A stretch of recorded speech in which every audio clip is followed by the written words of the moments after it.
오늘 본문 다시 읽지는 않겠고요. 내용은 그냥 간단합니다. 여호수아가 지난주, 지지난주에 이제 마지막 고별 설교를 하게 되죠. 이스라엘 백성들에게. 이스라엘 백성들을 모아놓고 지지난주에는 요단강 동편에 있는 르우벤과 갓과 므낫세 절반 지파에 대해서 이야기를 합니다. 결론은 간단해요. 그냥 너네들 중심으로 살지 말고 하나님 중심으로 살아라. 하나님의 그 절대 주권에 대해서 흔들리지 마라. 우선순위 변하지 마라. 그분만 신뢰하고 믿고 따라라는 이야기였고요.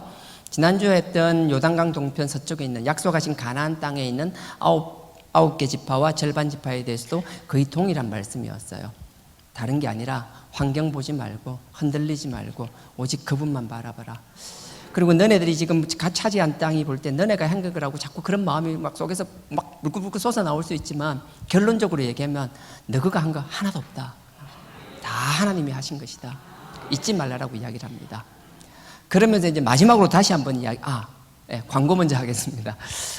지난주 광고했다시피 그 연말정산하는 거 사무실하고 경비실 앞에 준비되어 있습니다. 그 앞에서 준비하셔서 사무실에 접수하시면 되고요. 경비실이나 자세한 내용에 대해서 궁금하신 분은 사무실에 가시면 어여쁜? 아리따운? 하여튼 간사 두 분이 계십니다. 친절하게 상냥하게 잘 응대해 주실 거고요. 가서 궁금한 거 마음껏 질문하시면 감사하겠습니다. 그리고 올라오다가 보셨어요? 포스트에? 청년부 포스트 그 제목이 저거자리인가? 그게 저거자리. 하여튼 봤는데 나중에 나가시면서 꼭 한번 보세요. 제가 내용은 잘 모르겠어요. 연극인지 뮤지컬인지 들은 것 같긴 한데 잘 기억은 안 나고요. 제가 하는 건 그 사진 속에 있는 그 사진 하나만으로도 우리 청년들이 자기가 하는 행사를 그 연극을 어떻게 생각하고 있는지 어떤 마음으로 준비하는지가 저는 느껴졌었어요. 오늘 새벽 예배 들어오기 전에 그 포스를 한참 봤거든요. 여러분들도 가실 때 보시고 정말 보시면 느껴질 거예요. 제가 무슨 말 하는지. 그래서 내가 이걸 보면서 다음부터는 다른 기관들도 이렇게 미리 순서를 전주에 이렇게 붙여놔도 좋겠다라는 이런 생각을 하게 되었고요. 다음 주 성탄주일입니다. 다음 주 성탄주일이고 우리 유치부부터 시작해서 교회 다음 세대들이 정말 여러분들은 두 번 다시 볼 수 없는 놀라운 것들을 많이 준비했으리라고 저는 믿어 의심치 않습니다. 코로나 이후에 저희 교회뿐만 아니라 많은 교회들이 앞에 서고 하는 거에 대해서 왜 알잖아요. 자꾸 서는 것도 세워봐야 하는데 그 몇 년 동안 하지 않다 보니까 애들이 좀 이렇게 적극적이지도 않고 교회들마다 다 문제다라고 그러더라고요. 그래서 참 감사하게 우리 교회도 그렇다 하더라고요. 뭐 별반 다른 거 없었습니다. 여하튼 다음 주는 우리 다음 세대 애들을 위해서 와서 마음껏 축복해 주시고 또 주님의 오신 그 대림절 마지막 주간이잖아요. 하나님께 감사도 할 수 있는 그런 한 주가 되기를 원합니다. 다음 주는 아프지도 마세요. 약속 잡지도 마세요. 딴 생각 하지도 마세요. 무조건 오세요. 무조건 와서 하나님께 영광 드리고 우리 다음 세대도 또 마음껏 축복할 수 있는 축제와 같은 예배가 되기를 원합니다. 자, 오늘 24장입니다. 아까 좀 전에 얘기했던 그런 식으로 얘기가 진행되고요. 오늘은 마지막 장입니다. 책거리 장입니다. 24장은 제가 오늘 본문을 14절부터 18까지 읽었는데요. 14절부터 이런 거예요. 여호수아가 나는 나와 내 집은 오직 여호와만 선택할 거니까 너네들도 보고 여호와를 선택하는 거 말고 다른 게 더 좋아 보이면 그거 선택하라는 거예요. 하지만 나는 아니다. 나와 우리 가족은 절대 그렇지 하지 않겠다. 그러니까 이스라엘 그 백성들이 다 모여서 한결같이 이야기합니다. 16절에 백성이 대답하여 가로되 여호와를 버리고 다른 신들을 섬기는 일을 우리가 결단코 하지 아니하오리다. 정말 가슴이 뜨거워지지 않아요? 이런 소리를 한두 명도 아니고 이스라엘 백성 다 모여가지고 떼창을 하듯이 확 했으면 얼마나 멋있겠어요. 그러면서 나름대로 이유들을 쭉 얘기합니다. 그런 이야기하는 게 오늘 본문이고요. 이 본문을 좀 더 명확하게 하기 위해서 1절부터 제가 쭉 빨리 읽어나가면서 설명을 하겠습니다. 1절부터 13절까지 긴 내용인데 또 안 하면 뒤에 내용이 설명하기가 애매해서요. 그냥 쭉 1절부터 읽으면서 제가 설명드리겠습니다. 24장 1절입니다. 여호수아가 이스라엘 모든 지파를 세겜에 모으고 세겜은 여러분 아실 거예요. 아브라함이 처음 이스라엘에 왔을 때 단을 쌓았던 곳이 세겜입니다. 또 그리고요, 여러분들 잘 아시다시피 이스라엘 백성들이 요단강을 건너고 나서요, 사람들이 다 모여서 세겜에서 언약을 합니다. 하나님께서 세겜에 언약을 하라 해서 세겜으로 갑니다. 그래서 에발산과 그리심산에 모여서 하나님께 언약을 하죠. 네가 말씀대로 살면 축복받고 말씀대로 안 살면 진짜 거들날 거야. 박살날 거야. 그때 그들이 아멘 화답하면서 하나님 말씀대로 살아가겠습니다라고 맹세를 했던 그 지역이에요. 그렇게 그 가나안 땅 정복 전쟁이 7년간이 시작되는 겁니다. 물론 그 전에 여리고성과 아이성을 점령했지만 실질적으로 7년 전쟁은 그 뒤에 시작된다고 보면 될 때 그 하나님께 다시 언약을 갱신하고 나서 언약의 갱신이란 거래요. 출애굽할 때 그 자기 부모 세대가 다 없어졌잖아요. 하나님께서는 너네 부모 세대가 아니라 지금 너와 나 사이에 언약을 갱신하고 싶다라는 거예요.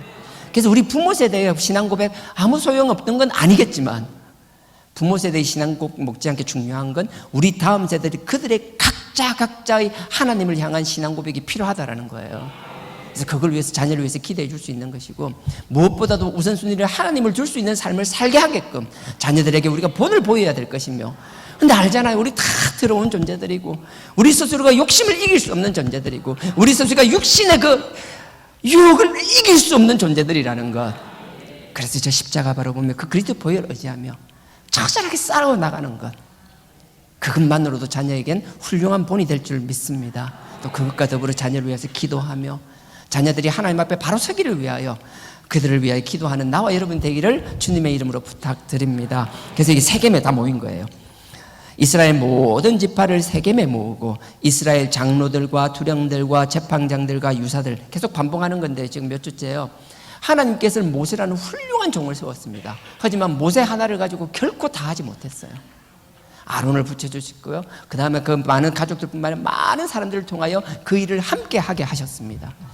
하나님 지금도 마찬가지라고 봐요. 여호수아 때도 그랬고 끊임없이 그렇습니다. 지금도 누구 한 사람의 탁월한 리더가 아니라 하나님의 각자의 여러분 삶의 자리에서 여러분들이 그 일을 해주기를 원하고 계시는 것이고 여러분들이 그 일을 최선을 다해서 그 일을 해낼 때 하나님께서 우리의 신앙 공동체를 귀하게 여기시며 우리 공동체를 통해서 당신의 뜻을 이루실 줄 믿습니다. 하나님의 영광과 하나님의 역사에 있어서 구경꾼이 되지 마십시오. 누군가 남들 잘 되는 거 바라보며 부러워하는 인생으로 사는 것이 아니라 그 하나님의 영광이 임재하며 하나님의 뜻이 펼쳐지는 그 역사의 현장에서 여러분들이 두령의 역할들을 할 것이며 지도자의 역할들을 할 것이며 장로의 역할들을 할 것이며 여러분 각자의 맡은 일을 충실히 함으로 아버지께 영광 돌리기를 원합니다. 우리의 육신의 부모가 아니라 우리의 신앙 공동체의 윗세대를 바라보며 하나님을 향한 꿈을 가지며 하나님의 영광을 위한 소망을 가질 수 있는 우리 다음 세대가 된다라면 우리가 각자 하나님 앞에 심판받을 거잖아요. 우리의 죄를 위하여 우리의 삶을 통해 심판받겠지만 하나님께서는 우리 한 사람 한 사람의 삶만 우리의 죄만 보는 것이 아니라 우리의 다음 세대 우리의 공동체를 위하여 우리가 헌신한 우리의 삶도 보실 거라고 저는 확신합니다. 그냥 턱걸이 하던 구원에 만족하는 삶이 아니라 그 구원, 그 천국 너머에 있는 아버지께서 준비하신 그 상급과 영광을 바라보는 나와 여러분 되길 주님의 이름으로 부탁드립니다. 다음 세대들이 그런 모습 보여줬으면 좋겠어요. 2절입니다. 여호수아가 모든 백성에게 이르되 이스라엘 하나님 여호와의 말씀에 옛적에 너희 조상들 곧 아브라함의 아비 나홀의 아비 데라가 강 저편에 거하며 이건 창세기 11장 끝절을 보면 나오는 거예요. 아브라함의 아버지가 데라잖아요. 근데 데라는 아브라함과 나홀과 하란이라는 아들이 있었어요. 하란은 롯을 낳고 나서 죽었어요. 그래서 하란에서 넘어올 때 그래서 그 지역 이름이 하란이 된 거예요. 여하튼 아브라함이 넘어올 때 그 상황을 이야기하는 거예요. 하나님께서는 이스라엘 백성에게 명확하게 하고 싶은 게 뭔가 하면 지금 너네들이 나의 백성이고 나의 종이고 나의 사람들이 되어 있지만 분명히 알라는 거예요. 무엇을? 너네들이 나의 백성 되고 나의 종이 되온 것은 너네들이 잘나고 너네들의 노력이 아니라 내 선택이라는 거예요. 끝까지 하나님은 다 당신이 내가 했다고 얘기하는 거예요. 제가 다시 읽습니다. 보세요. 2절에 여호수아가 모든 백성에게 이르되 이스라엘 하나님 여호와의 말씀에 옛적에 너희 조상들 곧 아브라함의 아비 나홀의 아비 데라가 강 저편에 거하여 너네들이 정말 죽고 못 산다는 그 아브라함, 믿음의 조상이라는 아브라함, 너네들이 아브라함의 씨라는 걸 그렇게 자랑하고 있는데 그 아브라함을 창세기 12장 전에 불러낼 때 그 아브라함이 어떤 존재였는지를 잊지 말라는 거예요. 내가 아브라함을 선택할 때 내가 아브라함을 선택할 만한 자가 아니었다는 얘기를 하는 거예요. 명심하십시오. 제가 보십시오. 다시 읽습니다. 12절 끝부분에 아브라함의 아비 나홀의 아비 데라가 강저편에 거하여, 강저편에 거할 때 뭐하고 있다 그래요? 다른 신들을 섬겼으나. 우리가 정말 착각하기 쉬운 게 그거예요. 우리가 행위로 우리가 하나님 앞에 뭘 하니까 하나님이 선택했다라고 착각하지 않았으면 좋겠어요. 하나님께서는 끊임없이 이스라엘 백성에게 강조하는 게 뭐예요? 여기뿐만 아니라 끊임없이 강조하는 거예요. 너네 조상들, 너네들이 죽고 못 산다라는 그 믿음의 조상이라고 하는, 너네들이 아브라함의 씨라고 그렇게 자랑하는 그 아브라함이 저 강 건너에 있을 때는 나를 섬기는 것이 아니라 우상을 섬기고 있었다라는 거예요. 그럼에도 불구하고 내가 내 선택에 의해서 그를 선택했다라는 거예요. 그러니 지금 너네들이 내 앞에서 잘난 척하지 말라는 거예요. 네가 뭐라도 했기 때문에 내가 선택했다고 착각하지 말라는 거예요. 우리는 하나님 앞에 끊임없이 우상을 섬기는, 하나님 앞에 저주받을 수밖에 없는, 하나님께서 하나님으로부터 버려질 수밖에 없는 인간들이었다라는 걸, 그럼에도 불구하고 하나님이 그 사랑으로 우리 그 은혜로 선택하여 주시고 아버지 앞에 나올 수 있게 했다는 그 사실만으로도 우리가 바라는, 우리가 하나님 앞에 간절히 기도하는 그 어떤 것에 대한 응답이 없을지라도 이 자리에 아버지 앞에 머리를 숙일 수 있다는 그 자체만으로도 이미 우리는 우리의 상상을 넘어서는 하나님 걸 받을 수 있는 모든 것을 다 받은 것과 진배 없다라는 사실, 그게 흔들리지 않았으면 좋겠어요. 그게 흔들리고 그 우선순위가 흔들리면 여러분들의 신앙은 끊임없이 하나님과 거래하는 거예요. 여러분 장사꾼 심리로 끊임없이 여러분들의 욕심을 채우기 위한 그 신앙, 그 이상도 그 이하도 아닌 게 되는 거예요. 나는 이 사실에 흔들림 없기를 주님의 이름으로 부탁드립니다. 3절입니다. 내가 너희 조상 아브라함을 강 저편에서 이끌어내요. 이게 무슨 말인가 하면 내가 강적으로 끌어냈다는 거예요. 그냥 당겼다는 거예요. 독수리가 낚아채듯이 그냥 내가 탁 찍어냈다는 거예요. 3절 다시 읽습니다. 내가 너희 조상 아브라함을 강 저편에서 이끌어내요. 가나안으로 인도하여 온 땅을 두루 행하게 하고. 참 놀라운 건 하나님께서 아브라함을 선택하셨어요. 우상을 섬기고 있는데 도대체 자격도 안 되는 거예요. 왜? 이유도 없어요. 모르겠어요. 근데 아브라함을 선택하셨어요. 그리고 하나님께서 약속의 땅을 가나안 땅으로 데리고 왔어요. 그러면 이 아브라함은 감사하면서 약속의 땅에서 하나님께 번제단을 쌓고 하나님께 감사하며 거기서 하나님의 뜻을 주고하며 하나님 뜻대로 살려고 해야 될 거 아니에요. 근데 아브라함을 딱 갖다 놨더니 건 뭐예요? 오자마자 세겜에서 다니엘에다 다 하나님 앞에 번제를 드려요. 그리고 나서는요, 하나님의 뜻을 묻고 하나님의 영광을 위해서 살아가는 게, 거기서 딱 봤는데 주변을 돌아보니까 내 생각하고 좀 달라. 하나님 앞에 번제단을 드리고 하나님 앞에 번제를 드렸음에도 불구하고 주변을 돌아보고 자기 생각과 다르니까 뭐예요? 여기는 아닌가벼 하고 바로 또 베델로 기 내려가는 거예요. 베델로 내려갔어요. 베델로 내려가서 보니까 거기도 이상해. 가자마자 가뭄이 오고 그래. 분명히 하나님께서 약속의 땅 가나안으로 가라 했음에도 불구하고, 그 약속의 땅에 왔음에도 불구하고 환경이 척박해지니까 바로 애굽을 쳐다보고 애굽으로 기 내려갑니다. 거기서 해서는 안 될 짓, 입에 담기도 부끄러운 짓을 하잖아요. 그럼 어떻게 돼요? 그러고 다시 세겜으로 다시 베델로 올라갑니다. 그럼 베델에 있었나요? 아니요. 베델에 있다가 또 헤브론으로 내려갑니다. 헤브론으로 내려갔나요? 그러다가 창세기 20장 되면 또 그 그랄 땅으로, 블레셋 땅으로 또 기 내려갑니다. 블레셋 그랄 땅에 내려가서 뭐 해요? 거기서 입에 담기도 부끄러운 일이 그 짓을 하고 있잖아요. 너네들이 죽고 못 산다는, 너네들 믿음의 조상이라는 아브라함이 그랬는데 하물며 너희가 뭐 잘난 척할 게 있어요? 우리 안 그런 척 하지 맙시다.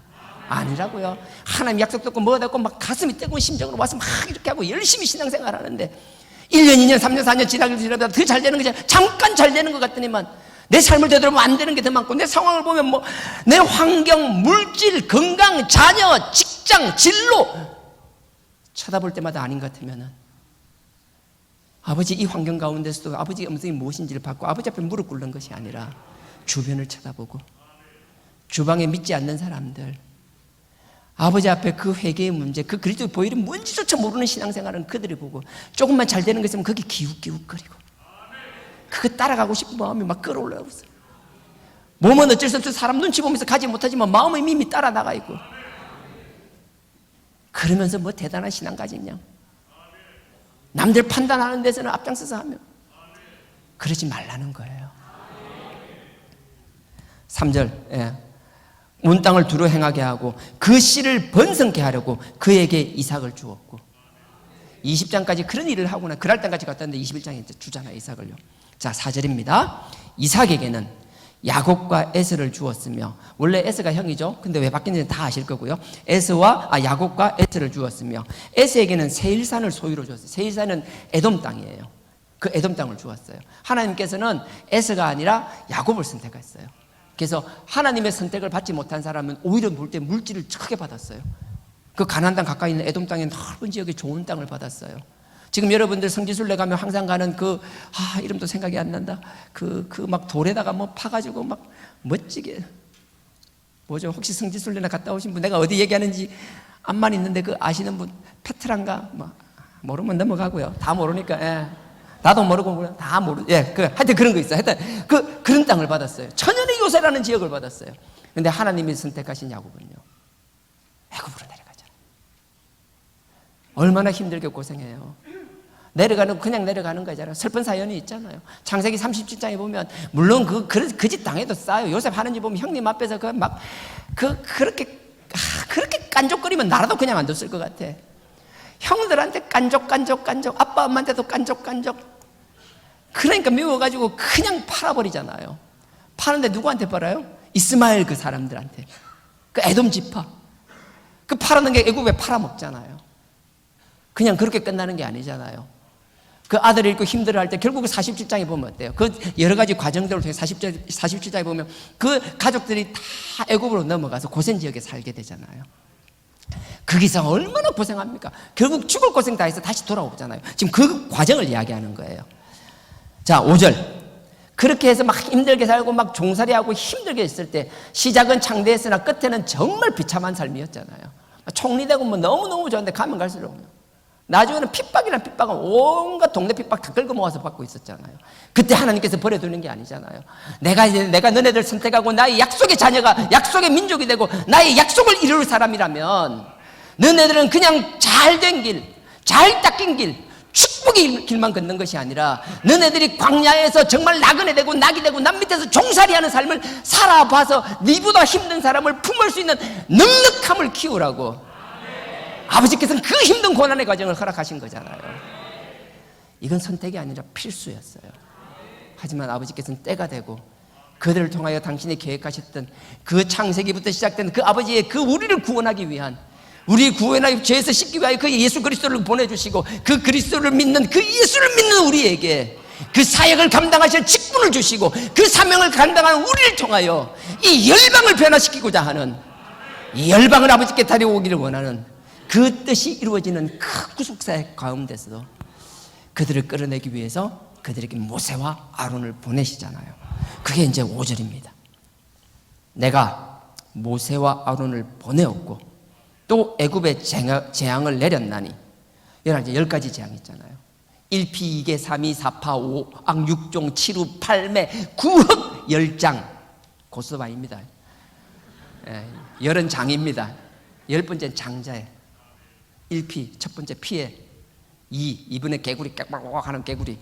3이, 세 번째 이. 난 못 봤어요. 이는 못 봤어요. 1피 2개 3이 4파, 네 번째 파리, 똥파리. 5악, 악질. 그러니까 사람이 아니라 짐승의 전염병들. 6종, 인간의 사람들 막 종기 나는 거. 7우, 7번째 막 우박이 씨알이 막 때리는 거. 8매, 8, 메뚜기, 유재석이 온데 싸돌아다니는 거. 그 다음에 구무지가 9흑, 9번째 흑암이 되는 거, 10번째 장자 막 때리는 거. 출애굽기 12장이잖아요. 그러니까 이제 그 10가지 재앙을 이야기하는 거예요. 여러분들이 잘 아셔야 되는 게, 혹시 그거 못 느껴요? 사도행전 같은 경우에 하다 보면 스데반 집사도 그렇고 베드로도 그렇고 바울도 그렇고 할 때 자기 복음을 전할 때 그냥 딱 그것만 짝대기 세우듯이 딱 전봇대처럼 세우는 게 아니라 하나님의, 우리를 사랑하시는 그 하나님의 역사와 심정을 창세기부터 해가 쫙 펼쳐놓는 거 못 느끼세요? 그들이 설교할 때 우리가 뭔가 목표를 찾을 때 그냥 지엽적인 거. 제가 가끔 우리 짝지랑 운전을 할 때 보면 속이 디비집니다. 어디 갈 때 얘기를 하게 되면요, 이래요. 크게 해가지고 내가 어디 있고 저쪽 어디 있고 방향을 정해주면 대충 이렇게 감을 잡아요. 근데 막 확대가 조그마한 거 바로 앞길밖에 안 보이고 그걸 보면서 자꾸 찾아가래. 그 길 따르는 가게인데 이게 어디 붙었는지는 모르겠는 거예요. 그래서 항상 속이 디비집니다. 내색은 못합니다. 죽으니까. 사실 내색 잘해요. 짜증도 잘 내고. 여하튼 그것처럼 좁으면요, 보기는 편할 것 같지만 전체 그림을 못 그리잖아요. 우리도 큰 그림이 있으면 내가 어딘지 알잖아요. 내가 우리나라 전도가 있으면 우리나라 다 있으면 부산이 있고 저기 이제 서울이 있고 대구가 있고 뭐 우리가 세종시 가려면 어떻게 대충 감이 잡히잖아요.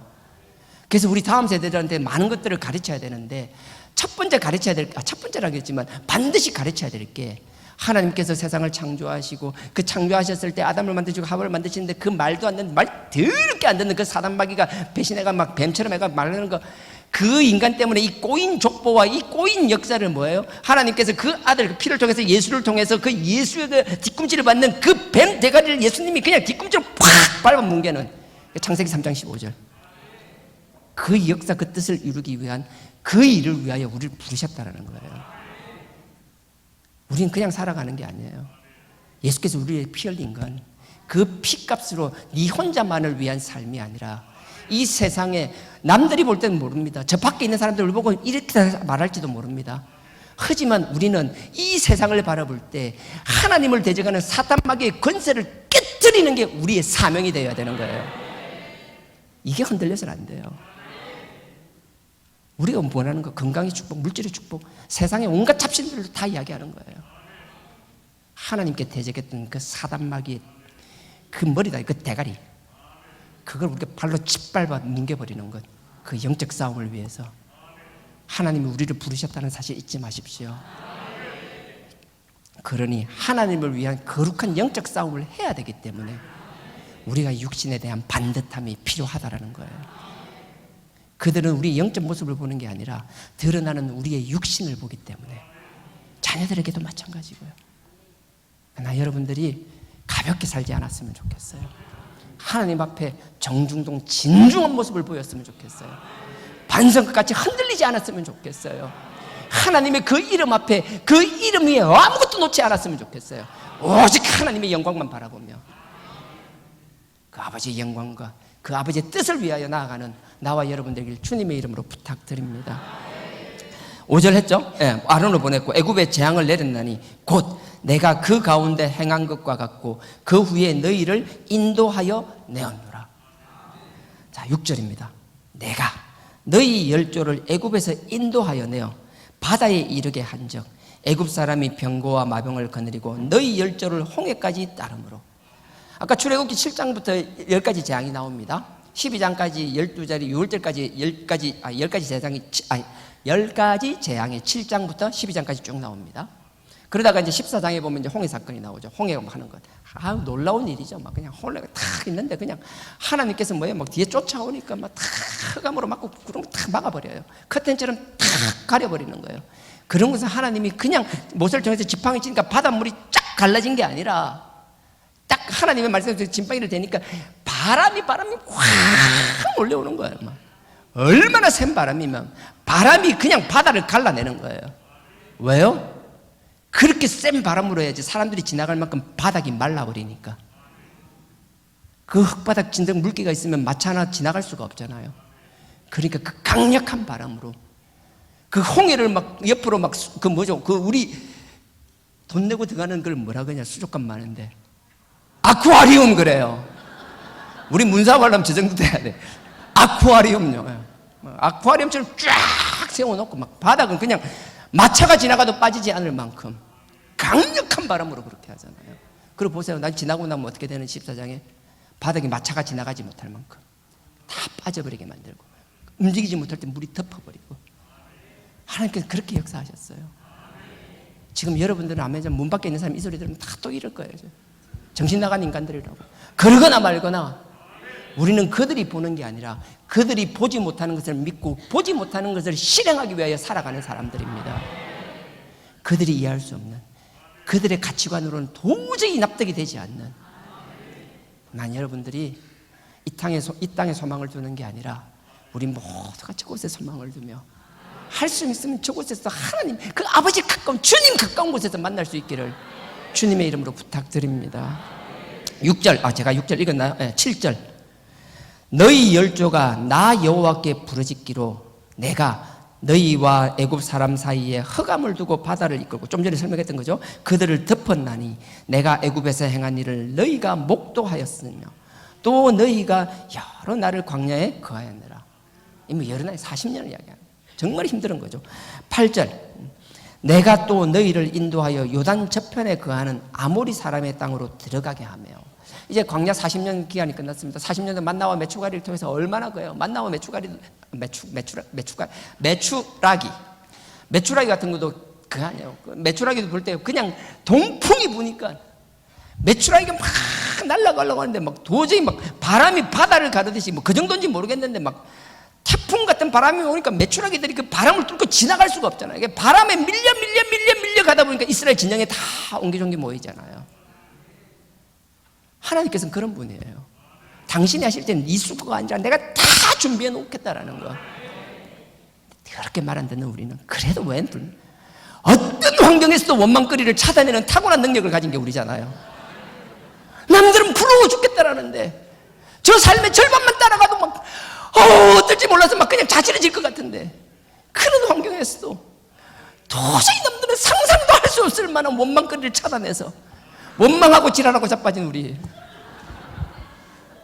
누군가는요 정말 말도 안 되는 힘든 상황에서도 그 상황에서도 안 죽는 게 다행이라고 싶은데 그 가운데서도 아버지를 향하여 부르짖고 눈물을 흘리며 무릎 꿇는 가운데서도 아버지 감사합니다, 아버지 감사합니다. 누군가는 그 가운데서 아버지를 향하여 감사를 이야기하며, 난 여러분들이 전자가 아니라 정말 나도 안 되지만 후자와 같은 삶을 살기 위하여 발부동치기를 원합니다. 그리고 누군가 후자와 같은 삶이 있다라면 그들에게를 긍휼히 바라보며 그들 앞에 옆에 같이 앉아있고 손 내밀며 우리가 할 수 있는 도움을 줄 수 있는 아름다운 신앙 공동체가 되기를 원합니다. 8절요. 제가 읽었나요? 다시 읽겠습니다. 내가 너희를 인도하여 요단 저편에 거하는 아모리 사람들의 땅. 아모리 사람 민수기 21장입니다.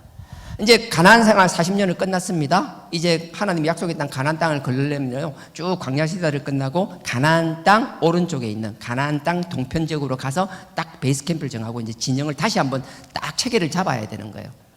다시 한번 딱 심기일전을 해야 돼요. 그렇게 가야 되는 거예요. 근데 에돔으로 가려는데 에돔이 반대하는 거예요. 근데 하나님이 에돔은 손대지 마라, 너네 혈육이다. 오케이 예스 하고 나서 딱 돌아갔어요. 에돔을 지나서 쫙 돌아갔어요. 그랬더니 아모리 족속인데 헤스본이라는 지역에 살고 있는, 모압 밑쪽에 헤스본이라는 지역에 살고 있는 아모리 족속인 시온 왕이 딱 그러는 거예요. 거기 있는 거예요. 그래서 딱 그러죠. 이스라엘이 뭐라고 하는가, 야 우리 일로 지나가야 되는데 너거 공격하려는 게 아니다. 우리의 목적지는 가나안이다. 내가 너 지나가면 필요한 거 내가 돈 다 줄게. 너거 먹으면 너거 뭐 밭에다 포도에 손도 안 댈게. 혹시 되게 되면 다 돈 집으로 다 할게. 신경 쓰지 마라. 그냥 길만 열어도. 마치 일본의 도요토미 히데요시가 정명가도 우리 명나라 조지로 가야 되니까 조선 길 좀 열어달라고. 야, 우리 또 사대부의 나라 아닙니까? 절개 하나로 탁 사는 우리 선조 형님, 근데 와서 정명가도 명나라 조지로 간다, 길 좀 열어달라고 딱 와서 하잖아요. 역시 함소리 하잖아요. 웃기고 자빠졌다고 전해주세요 그러잖아요. 그 또 뚜껑 열려가 그 다음에 바로 쳐들어오잖아요. 그렇게 기계와 결계가 있던 이 조선의 사대부의 나라 선조가 뭐예요? 그 다음에 딱 전쟁 시작하자마자 부산은 동네하고 막 딱 함락되고 오자마자 딱 그러니까 뭐예요? 딱 보름 만에 그냥 한양성 비우고 도망가잖아요. 참 쓰라린 기억이에요. 일본 사람들이 왔을 때 그들은 이해하지 못했어요. 어떻게 왕이 도성을 버리고 도망갈 수가 있는지. 우리는 그런 나라였어요. 붙어보고 싸우기 전까지는 상대가 만만하다고 생각할 때는 막 큰 소리 다 하다가 막상 싸워가 잽 몇 대 맞고 나서 상대가 내보다 세다 싶으면 언제 그랬냐는지 꽁무리를 내리는 그 선비정신. 하여튼 뭐 여기는 그런 건 아니지만 똑같았어요. 이스라엘 사람들이 우리는 가나안 땅으로 간다. 헤스본에 있는 시온 왕에게 길을 열어달라고 부탁을 합니다. 시온이 딱 우리나라 선조 형님처럼 딱 그런 반응을 보이죠. 웃기고 자빠지셨네요가 아니라 바로 그냥 공격을 해버렸습니다. 가만 안 두죠. 박살을 내버리잖아요. 시온 왕이 박살납니다. 그러면 그 위에 있는 그 바산에 있는 옥이 있는데 그냥 그걸 보고 비켜주면 되는데 옥이 또 뭐예요? 또 시비를 거는 거예요. 하나님께서는 딱 시본 케이스를 정하셨어요. 시온과 옥 왕을 박살을 내버립니다. 그러니까 그 소문 때문에 여러분 알잖아요. 요단강을 넘어갈 때 뭐예요? 여리고성에 있는 사람들이 막 벌벌벌 떨잖아요. 하나님께서는 당신의 뜻을 위하기 위하여 누군가를 쓰는데, 난 여러분들이 하나님 앞에 대적하거나 하나님의 뜻을 가로막아서 그런 안 좋은 시범 케이스가 되지 않았으면 좋겠어요. 아버지가 그 뜻에서 뭔가 길을 열어간다면 아버지 뜻이라면 그 길을 막는 것이 아니라 비켜서든지 그 뜻에 동참하든지 뜻에 대적하지 않기를 원합니다. 그래서 박살이 나는 게 민수기 21장이에요. 8절 제가 다시 읽습니다. 내가 또 너희를 인도하여 요단 저편에 거하는 아모리 사람의 땅으로 들어가게 하며 그들이 너희와 싸우기로 내가 그들을 너희 손에 붙이매 너희가 그 땅을 점령하였고 나는 그들을 너희 앞에서 멸절시켰으며, 그냥 박살, 그냥 멸절시켰다라는 거예요. 9절 때에 모압 왕 신볼의 아들 발락이 일어나. 갑자기요, 이 시온 왕과 옥 왕이 당하고 나니까 그 모압에 있는 왕이 막 이 발락이 막 놀란 거예요. 그러니까 뭐예요? 모압을 친다 소리도 하는데 지가 막 그냥 저 유프라테스 강에 있는 발람을 찾아보내는 거예요. 자기 막 귀족들을 보내는 거예요. 장로들을 보내는 거예요. 와서 제발 이 이스라엘 백성들 저주 좀 해달라고. 그 민수기 22장 나오는 거잖아요. 제발 저주 좀 해달라고, 저주 좀 해달라고. 근데 하나님이 그러죠. 발람에게 너 그러지 마. 그래서 안 된다고 그랬어요. 그때 발람 왕이 모압 왕이 또 더 많은 더 높은 귀족들을 보내가지고 막 금과 은으로 보석으로 다 채워주겠다고 막 유혹을 합니다. 결국 물질의 유혹에 넘어서 하나님이 가지 말했는데 결국은 저주하러 가죠. 갈 때 여러분 잘 아는 당나귀 사건이 일어나잖아요. 민수기 22장 23장 그거 가보면 당나귀가 가는데 갑자기 발람이 딱 당나귀를 타고 딱 종들 데리고 가는 거예요. 근데 딱 가려고 하는데 그 길을 가고 있는데 길에 갑자기 막 천사가 칼을 딱 차고 길을 막고 있는 거예요. 근데 미련한 게 하나님의 뜻을 대적하는 인간은요 안 보여요. 하나님의 사자가. 근데 짐승 당나귀는 그게 보여요. 그래서 당나귀가 막 천사가 막 칼을 차고 있으니까 가지를 못하는 거예요. 무서워서 벌벌벌 떠는 거예요. 그래서 천사가 저 앞에 있으니까 못 가고 뭐예요? 옆에 포도밭 사이에 담이 있는데 담벼락이 있는데 그 사이로 막 글로 들어가는 거예요. 발람이 막 채찍으로 이 새끼가 뭐냐 제대로 가자고 막 땡기는 거예요. 안 가. 그냥 그 포도원 사이에 막 담벼락에 있는 골목길로 막 들어가는 거예요. 당나귀가 무서워서 막 가고 있는데 갑자기 아까 봤던 그 칼찬 무서운 천사가 또 그 앞에 뚝 있는 거예요. 당나귀가 무서워 죽겠는 거예요. 그러니까 막 거기서 피해보려고 막 담벼락에 막 붙어가지고 막 그러는 거예요. 그러니까 당나귀에 타고 있던 뭐예요? 발람 선지자는 담벼락에 다리가 쓸리고 막 하니까 아프니까 또 채찍으로 막 때리는 거예요. 그러다가 막 너무 무서우니까 이 당나귀가 어떻게 돼요? 그 천사 앞에 그냥 주저앉아버려요. 엎드려버려요. 그러니까 발람 선지자가 탁 엎드리고 오고 탁 느낌이 오죠. 아, 뭔 일이 있는갑다. 딱 느끼고 나서 채찍을 딱 거두고 갑자기 지팡이를 꺼내가 막대기로 막대기를 막 씨알이 패기 시작해요. 그러니까 당나귀가 뭐라 그래요? 맞다가 갑자기 입이 탁 트이는 거예요. 아, 그만 좀 하라고. 아, 내가 그 당나귀 우는 소리 왕 이래 알아듣냐고. 눈에 안 보이냐고.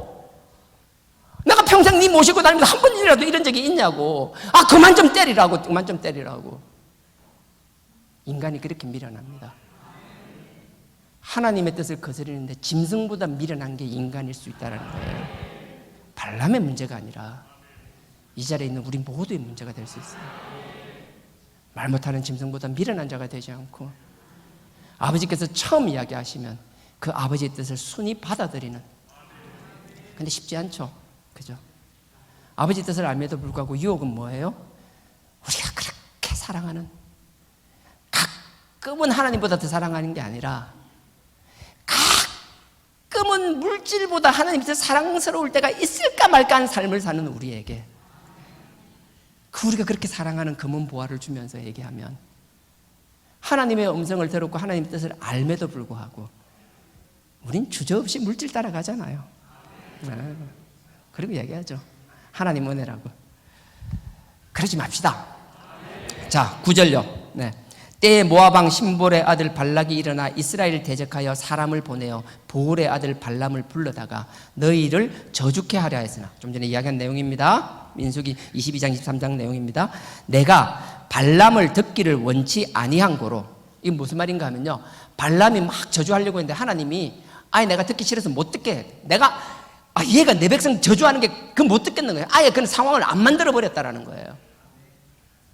그러니까 우리가 뭔가 할 때, 우리가 피할 때 뭔가 사람에게 공격을 받고 뭔가 길이 막혀야 될 것 같은데 순위 잘 지나가고 일이 잘 해결된 것 같을 때 가만히 보시면 내가 잘나서 한 게 아니라 누가 인간이 도와준 게 아니라 하나님이 하셨다라는 거예요. 그렇다고 해서 하나님만 찬양하고 도와준 사람 쌩까라는 소리 절대 아닙니다. 인간이 도와준 사람 내가 할 수 있는 예를 다 해서 그거를 표하세요. 고마움을 표하세요. 하지만 그 어떤 고마움도 아버지를 넘어서서는 안 되는 것이며 그 순서, 그 선은 명확히 지킬 수 있는 나와 여러분 되기를 부탁드립니다. 자, 10절, 내가 발람을 듣기를 원치 아니한 고로 그가 오히려 너희에게 축복하였고 나는 너희를 그 손에서 건져내었으며. 11절입니다. 너희가 요단을 건너 여리고에 이른즉, 여리고 사람이 여리고를 대표하는 거예요. 첫 번째 성읍이니까. 그 가나안 7족이 있어요. 히에사, 여기가 브리스가 해서 그 약자만 딴 거예요. 7 족속이 있어요. 그 7 족속이 뒤에 쭉 나옵니다. 여리고성을 중심으로 해서 나머지 여리고를 지나자마자 7 족속이 있어요. 가나안 족속. 그걸 이야기합니다. 11절 제가 다시 읽습니다. 너희가 요단을 건너 여리고에 이른즉, 첫 번째 기억나시죠? 여리고성 건넜습니다. 이른즉 여리고 사람, 그러니까 여리고가 그냥 7 족속을 대표하는 거예요. 여리고 사람. 그 다음에 7 족속이 나옵니다. 아모리 족속, 브리스 족속, 가나안 족속, 헷 족속, 기르가스 족속, 그 다음에 히위 족속, 여부스 족속, 이 7 족속이 나와요. 이 여부스 사람들과 너희와 싸우기로 내가 그들을 너희의 손에 붙였으며, 그 강력한 가나안 7족 내가 붙였다라는 거예요. 12절, 내가 왕벌을 너희 앞에 보내어 그 아모리 사람의 2 왕을 너희 앞에서 쫓아내게 하였나니.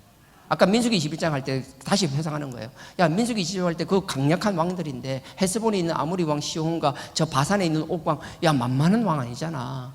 근데 너가 혹시 착각하지 마라. 너가 보면 너가 막 칼과 활로 가서 이겼다라고 착각하는데 아니다. 너가 가기 전에 내가 이미 말벌하고 왕벌을 보내가 이미 상황을 다 정리해놨다. 싸울 수 있는 환경이 아니다. 완전히 그들에게 전의를 상실하게끔 싸울 생각조차 없게 만들어 놓은 상태에서 너네들이 가서 이겼는데 네가 했다라고 착각하지 마라. 난 너를 위해서 이 세상 모든 것을 이용해서라도 할 수 있는 분이라는 걸 다시 한번 이야기하시는 거예요. 12절, 내가 왕벌을 너희 앞에 보내어 그 아모리 사람의 2 왕을 너희 앞에서 쫓아내게 하였나니 너희 칼로나 너희 활로나 이같이 한 것이 아니며. 13절입니다. 내가 또 너희의 수고하지 아니한 땅과 너희가 건축하지 아니한 성읍을 너희에게 주었더니 너희가 그 가운데 거하며 너희가 또 자기의 심지 아니하는 포도원과 감람원의 가시를 먹는다 하는지라. 이거는 요거 뺏겨놓고 찾아요. 신명기 6장입니다. 신명기 6장에 보면 쉐마 이스라엘, 들어라 이스라엘아, 내가 힘을 다하고 정성을 다하고 다 쥐어짜가지고 여호와 하나님을 사랑하라라고 이야기합니다. 그리고 그렇게 마음에 새기라고 이야기합니다. 이게 신명기 바로 앞에 있죠. 6장입니다. 신명기 6장. 신명기 6장을 쉐마장이라 그러죠. 신명기 6장 4절에 이렇게 시작합니다. 271페이지네요. 제 성경으로. 4절에 이스라엘아 들으라. 들으라가 쉐마거든요. 들으라. 우리 하나님 여호와는 오직 하나인 여호와시며 둘이 아니라는 거예요. 항상 자꾸 너네들이 복 받는 건데 복 준다 하니까 내가 주는 복이 아니라 다른 거 찾아보지 말라는 거예요. 그리고 내가 보는 죽은 네가 끝까지 지키는 거고 나와의 관계가 유지될 때 하는 거지, 유지가 안 되면 줬던 것도 다 뺏는 게 아니라 오히려 안 받은만 못한 상황으로 만들어 주시겠다는 게 그 뒤에 보면 이제 본문에 나올 거예요. 그러니 하나님께 받는 것 그냥 받고 나서 막 개차반으로 살았으면 그걸로 끝천만에요. 안 받은만 못한 일이 생길 수 있다는 거예요. 4절, 이스라엘아 들으라. 우리 하나님 여호와는 오직 하나인 여호와시니 너는 마음을 다하고 성품을 다하고 힘을 다하여 너의 하나님 여호와를 사랑하라. 6절입니다. 오늘날 내가 너에게 명하는 이 말씀을 너는 마음에 새기고. 말씀을 새기라는 거예요. 그래서 여러분들이 계속 말씀을 반복해서 듣고, 이스라엘 사람들에게 여호수아도 그렇고 모세도 그렇고 이야기한 신약도 그렇고 계속 이야기할 때요, 그냥 하나님의 하나님 우리를 구원하시면 그 역사를 쭉 훑어버려요. 이스라엘 사람들은요, 유대인들은 당연히 이 내용을 알아요. 저는 그렇게 생각합니다.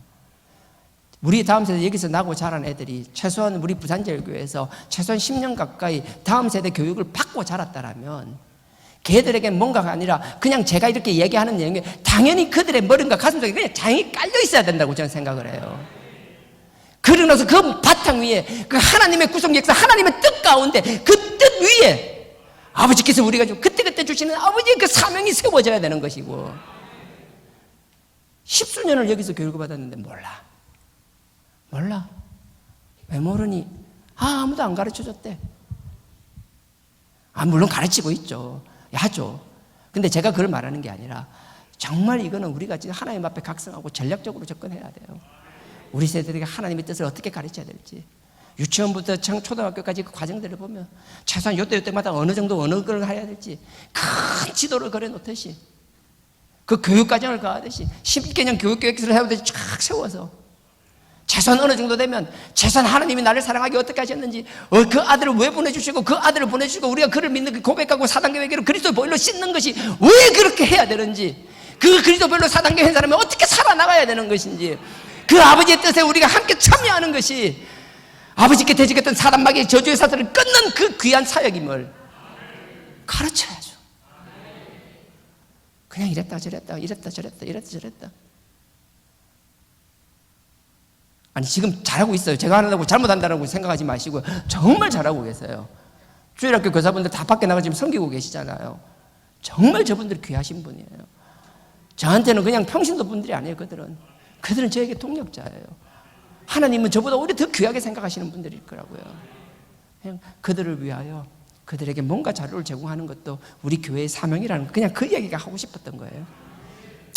6절, 오늘날 내가 너에게 이 말씀을 너는 마음에 새기고 내 자녀에게 부지런히 가르치며 집에 앉았을 때든지 길에 행하든지 누웠든지 계속 보라는 거예요. 손목에 매는 거예요. 이마에 매기는 거예요. 내가 모든 결정을 할 때 내 머리로 하는 결정은 항상 말씀하는데 하기 위해서 머리에 이마에다 딱 붙이고 손에다가 잊어버릴까 봐. 말씀? 없네? 말씀? 없네? 말씀? 계속 말씀이 보이더라고. 잊어버리면 또 말씀 나타나고 저절로 막 자동으로 튀어나오듯이. 우리의 모든 말씀은, 우리 모든 삶은 말씀을 따라가야 되는 삶이구나. 그렇게 가르쳐야 되는 거예요. 뭐 말씀에 중하고 안 중요하고 했어요. 그냥 하나님의 말씀이면 처음부터 끝까지 다 그냥. 우리는 뭐 운전면허 할 때 60점 만점 60점만 되면 되니까 나머지는 40점 분량은 몰라도 돼. 그런 게 아니라 우리는 점수를 정해놓고 커트라인을 정해놓고 하는 것이 아니라 그냥 하나님의 말씀을 처음부터 끝까지 다 할 수만 있으면 뭐 하나 창세기부터 계시록까지 빠지는 것 없이 다 짧은 시간에 가르칠 수는 없지만 그래도 큰 골격권 잡아주는 우리 다음 세대 교육이 그랬으면 좋겠어요. 물론 뭐 사춘기 되고 하면 가르친다고 듣기나 하냐마는 그러거나 말거나 우리는 그냥 우리 할 일 하는 거예요. 이렇게 할 때 보십시오. 그러면 이제 그 11절에요. 10절부터 읽어야겠네요. 내 하나님 여호와께서 내 열조 아브라함과 이삭과 야곱을 향하여 너희에게 주리라 맹세하신 땅으로 너로 들어가게 하시고 너희가 건축까지 아니한 크고 아름다운 성읍을 얻게 하시며 정말 아싸잖아요. 재수 11절 네가 채우지 아니한 아름다운 물건들이 가득한 집을 얻게 하시며 왕재수 네가 파지 않은 파지 않은 우물을 얻게 하시며 이건 집 얻는 것보다 더 재수 왕왕왕왕 재수예요. 그러고 내가 심지 않은 포도원과 감람나무와 계속 이런 것을 주시겠다라는 거예요. 근데 전제 조건이 뭐죠? 말씀을 네가 새길 뿐만 아니라 네 다음 세대까지 가르치라는 거예요. 이걸 가벼이 듣고 넘기는 것이 아니라 이 일을 위하여 또 기도해야 될 사람은 기도하고 참여할 사람이 있으면 지금은 아니지만 부탁을 하면 여러분들이 또 마음의 꿈을 가지고 또 참여할 수 있는 사람들이 많이 나올 수 있기를 주님의 이름으로 부탁드립니다. 다시 돌아가겠습니다. 여호수아 24장 아까 13절 했었나요? 13절. 이렇게 13절까지 길지만 좀 지루하지만 쭉 이렇게 읽었습니다. 근데 이걸 쭉 읽은 이유는 다른 게 아니라요. 하나님이 여기서 13절까지 쭉 이야기하면서 하나님이 하고 싶었던 얘기, 진짜 하고 싶었던 얘기. 제가 보십시오. 3절입니다. 3절에 내가, 5절에 뭐라고 하는 건 내가, 6절에 내가, 7절에 내가, 8절에 내가, 9절에 내가, 11절에 내가, 12절에 내가, 13절에 내가.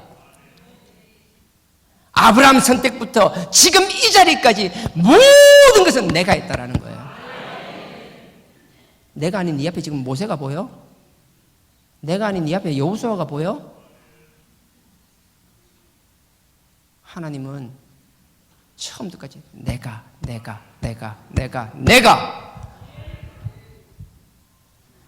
보십시오. 그러고 나서 14절에 그럽니다. 이렇게 하나님의 뜻을 전한 다음에 여호수아가 14절에 하는 이야기가 그러므로 이제는 여호와를 경외하며 성실과 진정으로 그를 섬길 것이라. 너희의 열조가 강처편과 애굽에 섬겼던 신들을 제하여 버리고 여호와만 섬겨라. 15절 만일 여호와를 섬기는 일이 너희에게 좋아 보이지 않으면 너가 마음대로 하라는 거예요. 하지만 나는 여호와만 섬기겠노라. 택하라. 근데 이스라엘이 아까 얘기했죠? 놀라운 반응을 보입니다. 16절 백성이 대답하여 가로되 여호와를 버리고 다른 신을 섬기는 일은 우리가 결단코 하지 아니하리. 너무 흡족한 대답을 하잖아요. 그 대답을 하는 근거가 있습니다. 근거가 17절부터 여호와 그가 하나님 여호와 그가 어떻게 했는가 하면 애굽에 종살이 됐던 걸 우리를 끄잡아내 주셨다라는 거예요. 우리를 구원해 주셨다라는 거예요. 그리고 나서 우리 목전에서 큰 이적들을 베푸셨다라는 거예요. 그리고 그 다음에 세 번째 이유는 그 많은 광야 가운데서 우리를 끝까지 지키고 보호하여 주셨다라는 거예요. 그리고 우리 가나안 정복 정제 7년 동안 할 때 그 가나안 칠족을 다 물리치시고 약속의 땅을 우리에게 주셨다라는 거예요. 이렇게 명확한 증거가 있고 하나님이 이렇게 하시는데 우리가 어찌 감히 하나님을 섬기지 않을고 두 마음을 품을 수가 있겠나이까. 우리는 결단코 하나님을 버리는 일을 할 수가 없습니다. 우리는 우리 주 여호와만 섬기겠나이다. 이스라엘 백성이 세겜에서 이렇게 막 웅장하게 막 웅대한 말을 하는 거예요. 여호수아가 듣고 마음이 얼마나 좋았을까요? 근데 여호수아의 반응이 너무나 의외입니다. 이렇게 이야기하는 이스라엘 백성에게 결단코 그런 일이 없을 거라고 얘기하는, 그러면서 자기의 말에 확증하기 위해서 근거까지 대면서 얘기하는 그 이스라엘 백성에게 여호수아가 하는 대답은 19절입니다. 19절 제가 읽겠습니다. 여호수아가 백성에게 이르되 너희가 여호와를 능히 섬기지 못할 것은, 너가 여호와 못 섬겨. 너무 무서운 말 아니에요? 이 정도 우리가 막 마음을 드러내고 우리가 뭐 이런 결기를 보여줬는데 여호수아가 한다니, 야, 너 여호와 못 섬겨. 정말 망치로 맞는 느낌이 아닐까요? 그러면서 이야기하시는데 잘 들어보세요. 19절 다시 읽습니다.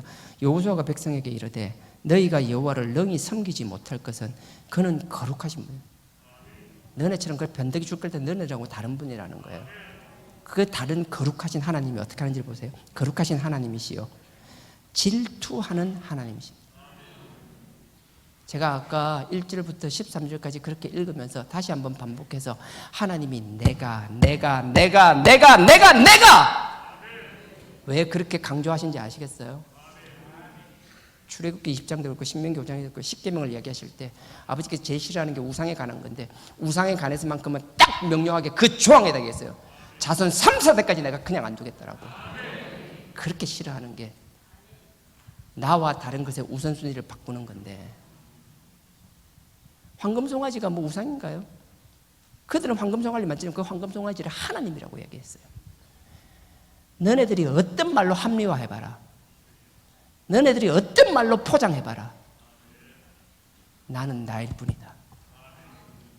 나는 질투의 하나님이다. 나 말고 그 어떤 것도, 그 어떤 말로 합리화하는 것도 나는 꼴도 보기 싫다고 이야기하는 거예요. 그래서 얘기하는 거예요. 내가 그렇게 강조하면서 이스라엘 백성들이 우린 결단코 그럴 수 없다라고 막 맹세하듯이 입에 막 거품을 무는 그들에게 여호수아는 냉정하게 쳐다보면서 얘기합니다. 웃기는 소리 하지 마. 지금 너네들은 하나님의 질투가 뭔지를 모른다. 그러면서 이야기합니다. 너희 허물과 죄를 사이. 여기서 허물이라는 건 조상을 이야기하는 거예요. 너네들이 실수와 가벼이 짓는 거, 하나님 우습게 생각하는 거, 너희가 의도적으로 짓는 거 다 마찬가지라는 거예요. 그게 뭐 죄가 죄라는 줄 아나? 하나님들 할 때 우선순위 바뀌는 것. 모든 것을 하나님이 했는데 그 앞에 모세가 왜 튀어나와? 여호수아가 왜 튀어나와? 그러면 20절 보십시오. 만일 너희가 여호와를 버리고 이방신들을 섬기면 너희에게 복을 내리신 후에라도 돌이켜서 너희에게 화를 내리시고, 그냥 화만 내리니까 너희를 멸하시리라. 흔적도 없이 만들어버리겠다는 거예요. 우리 하나님 경외하십니까? 하나님 정말 두려워하십니까? 하나님이 어떤 분이고 하나님이 뭘 좋아하고 뭘 싫어하는지는 알고는 신앙생활 하십니까?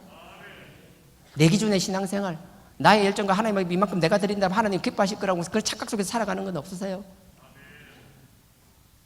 부족한 것 같고 하나님 보시기에 정말 뭐 부족하기 짝이 없을지라도 그분이 싫어하는 것 좋아하는 것만 구분할 수 있어도 그 정도만 돼도 대단한 거예요. 22절입니다. 여호수아가 백성에게 이르되 너희가 여호와를 택하고 그를 섬기리라 하였으니 스스로 정인이 되리니. 너 금방 아까 그래 얘기했지? 너가 한 말 네 스스로가 준 거야. 네 말은 그래 놔놓고 네가 그렇게 못 살지? 그럼 너 이제 하나님을 두드려 맞고 막 뭐라도 뭔 일을 받더라도 그건 너무나 당연한 거야. 남 탓할 필요 없어. 네가 네 입으로 시인했잖아. 네 스스로 네 입이 네 정인이야. 그러면서 23절에 진짜 뜨악하는 말씀을 하십니다. 여호수아가 가로되 그러면 이제 너희 중에 있는 이방신들을 제하여 버리고. 우리 왕은 섬기는데요. 웃기는 소리 하지만 눈에 보이는 거면 그거야? 네 마음의 우선순위는 아닌 척하지만 하나님 이야기하고 막 주님 이야기하다가 네 문제 앞에서 문제 해결될 것 같으면 사람 쳐다보고 돈 쳐다보고 뭐 쳐다보고 몸뚱아리만 여기 갖다 놓고 마음은 다 뺏기고 있는데 하나님 모르냐라는 거예요. 그렇게 이중적이고 그 가정한 걸 버리라는 거예요. 이미 그런 마음에 너네 자세들이 이미 우상을 섬기는 것과 다르지 않다라는 거예요. 하나님은 다른 건 내가 모르겠지만 나를 질투하게 하는 너는 자손 3, 4대까지 그냥 그 꼴을 안 보겠다고 말씀하시는 거예요. 아버지 앞에 두려움 가지고 살았으면 좋겠습니다. 우리가 막 짓눌려 살기를 원하시는 게 하나님 아니에요. 아버지께서 우리에게 축제를 주시고 아버지 앞에 즐길 때는 뭔가 우리의 삶의 결과물이 있고 열매가 있을 때 그 열매를 즐기고 하나님께 찬양하기 위해서는 마음껏 즐기고 일주일 열흘 동안 축제를 벌리며 이 세상을 누릴 수 있는 건 다 누리라고 말씀하세요. 하지만 그럼에도 불구하고 내가 했다. 거기에 대해서 혼돈이 없기를 부탁드립니다. 간절히 부탁드립니다. 여호수아는 7년 전에 다 끝나고 나서 자기 이제 되돌아보면서 마지막 우리에게 당부가 그거예요. 이 여호수아의 당부가 여호수아의 당부로 끝나는 것이 아니라 우리의 삶 속에 우리 가슴 속에 새겨줄 수 있기를 주님의 이름으로 부탁드립니다.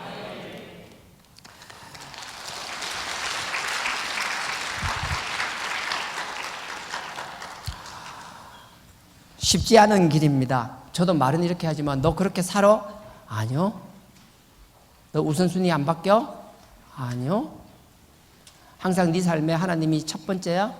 네, 저도 가끔은. 별반 다르지 않습니다.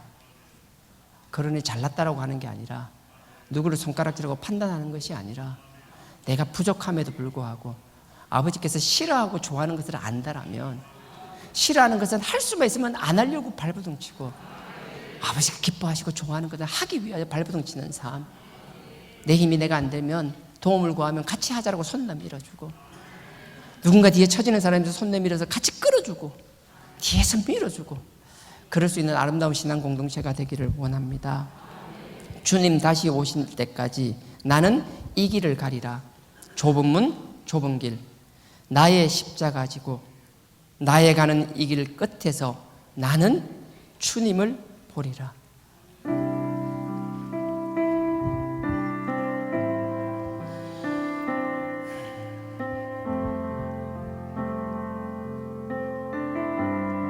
주님 다시 오실 때까지 주님 다시 오실 때 나는 이 길을 가리라. 좁은 문 좁은 길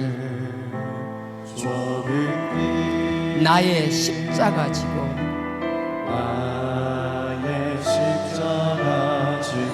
나의 가는 이 길 끝에서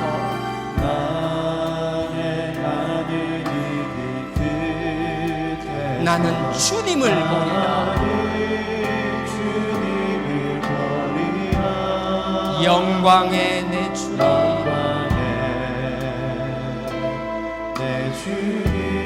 나를 맞아주시니 주님 다시 오실 때까지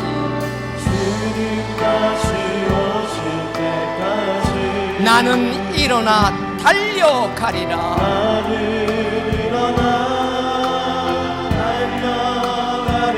주의 영광 온 땅 덮을 때 나는 일어나 노래하리.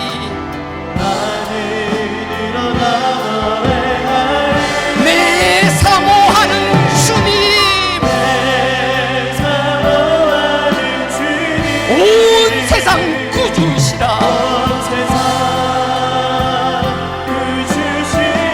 내 사모하는 주님,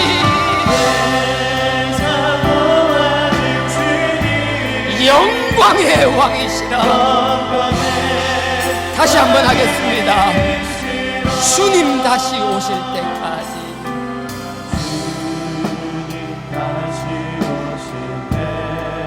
나는 이 길을 가리라. 좁은 문, 좁은 길, 나의 십자가 지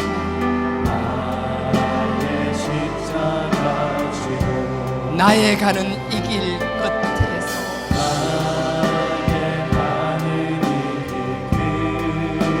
나는 주님을 보리라. 영광의 내 주님, 나를 맞아주시니 주님 다시 오실 때까지 나는 일어나 달려가리라.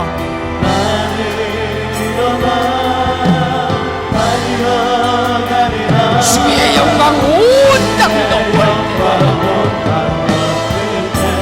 나는 일어나 노래하리.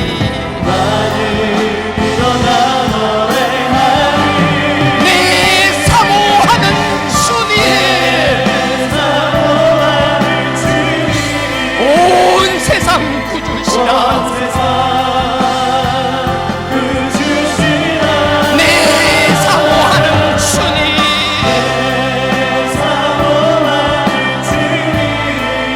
영광의 왕이시라.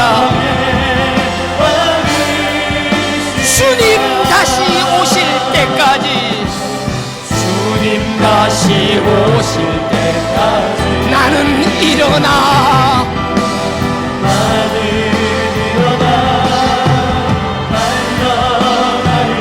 주의 영광 온 땅 덮을 때 나는 일어나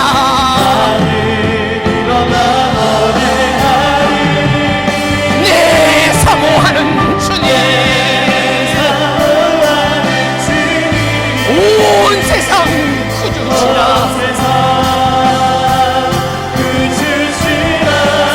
내 사모하는 영광의 왕이시라. 내 사모하는 주님,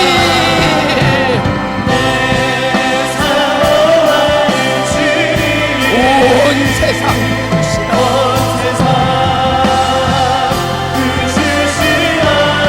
내 사모하는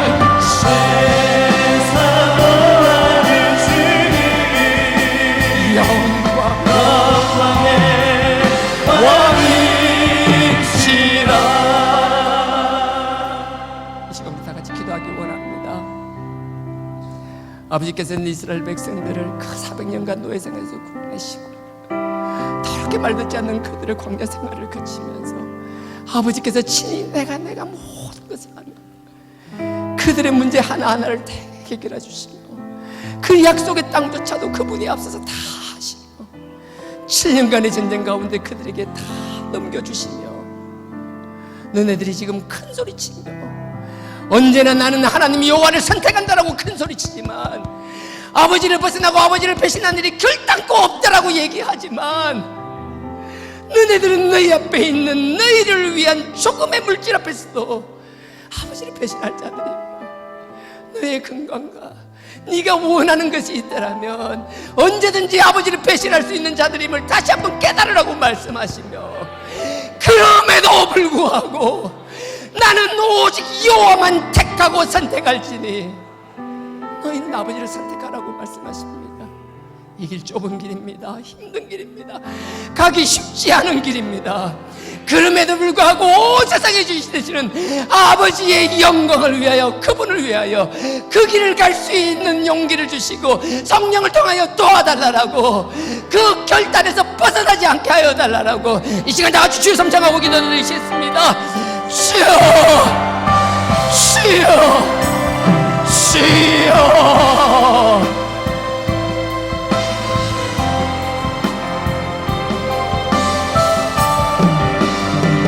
아버지, 아버지가 우리가 언제나 말로 아버지 앞에 결정하고, 아버지가 언제나 말로 아버지 앞에서 아버지의 결정권을 위해서 아버지를 위하여 목숨이라도 내를 향하긴 하지만 아버지가 정작 우리 마음에서는 이 정도의 마음을 품고 있어요. 아버지 어디나 뭔가 형들의 마음속에 뭔가 있어요. 아버지가 우선서 내가 맡기면 아버지가 하는 다른 것들을 바라보는 경우가 많아요. 아버지 언제나 아버지 마음으로 오는 자들에게 하여 주시옵소서.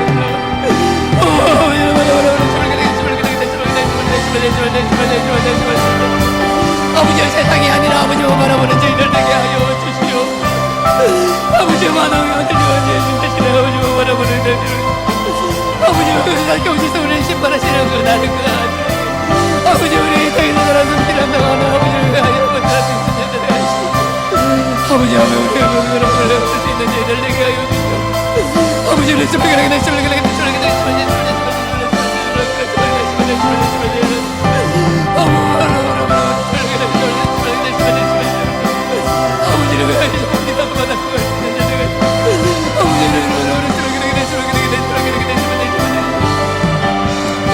아버지 힘내라는 자들을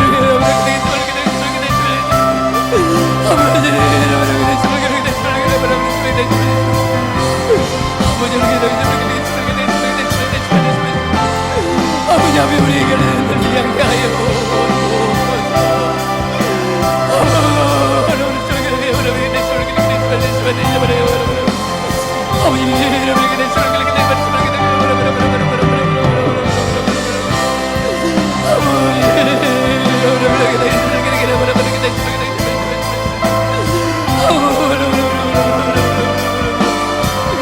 내 사모하는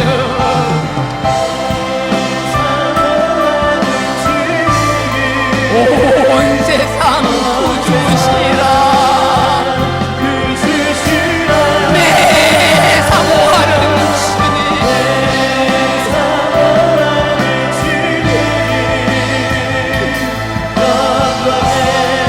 내 사모하는 주님,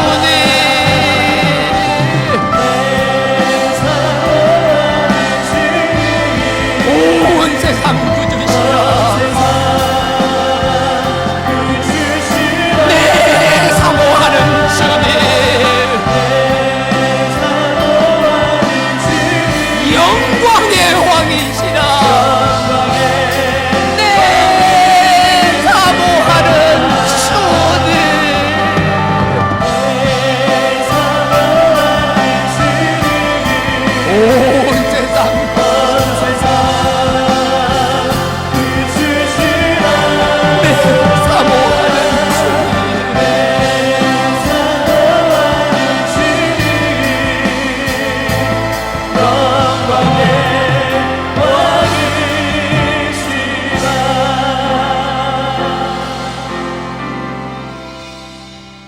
아버지 하나님, 아버지를 향한 우선순위가 바뀌지 않는 저희들 되게 하여 주시옵소서. 그럴지라도 우리의 뜻과 다를지라도 그 아버지의 온전한 뜻, 그 아버지의 절대 주권을 부정하지 않는 저희들 되게 하여 주시옵소서. 아온 아버지, 아버지 앞에 머리 숙여 기도하는 경제적인 문제, 질병의 문제, 여러 가지 말 못할 문제들, 아버지께서 그 문제의 주인 되시오니 아버지 치유하시고 회복하시고 축복으로 채워 주시옵소서. 예수님 이름으로 기도드렸습니다.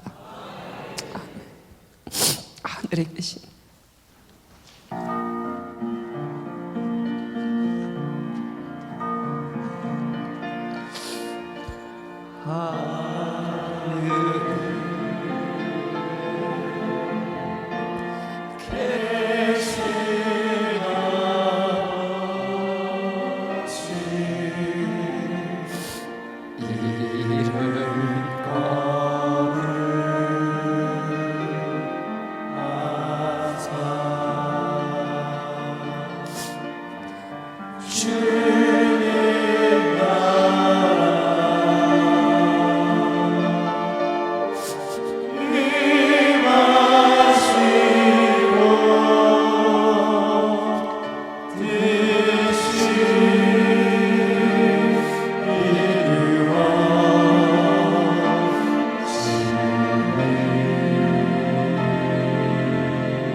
지금은 우리 주 예수 그리스도의 은혜와 하나님 아버지의 무한하신 사랑과 성령님의 감동, 감화, 교통 깨닫게 하시니 아버지의 절대 주권 앞에 무릎 꿇으며 어떤 상황이든 우리 아버지 여호와만을 택하는 삶 살기를 원하는 우리 모든 성도님들의 머리 위에 지금으로부터 영원토록 함께 하시기를 축원하옵나이다. 아멘.